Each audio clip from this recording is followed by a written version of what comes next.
about Good this. politics supposed to be impressed by Kendrick Lamar's Super Bowl performance? So people have schooled that creator. And so this is not really about the creator, but the phrase they used. Good politics. And one, it is incredibly white supremacist to talk about good and bad. Not to mention incredibly juvenile. We're not living in a Marvel movie. That's not how life works. But also, that creator's very young. Like, I potentially could be that creator's mother.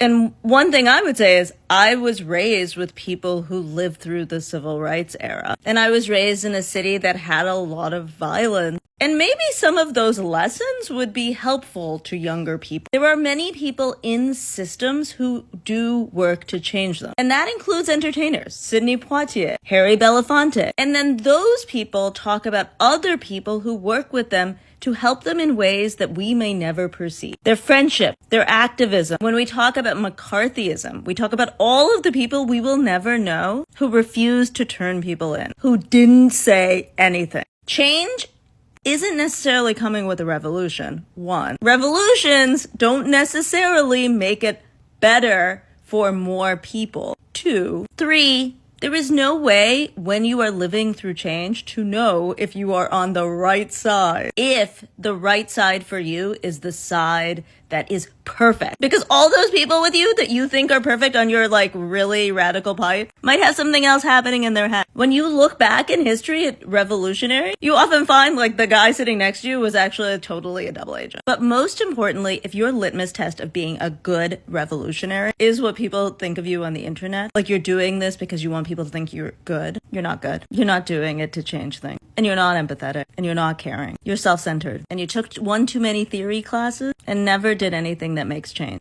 Some of the most important community organizers I have ever engaged with are people like the ones who work in rec centers because they know that that is a place where change can happen. They're people like accountants who refuse to segregate their accounting service. They're people who said it is wrong to not go to Black doctors, and I'm going to be the first one to do it. Change happens with every small action of change. And if you think that those changes aren't important, you didn't want change.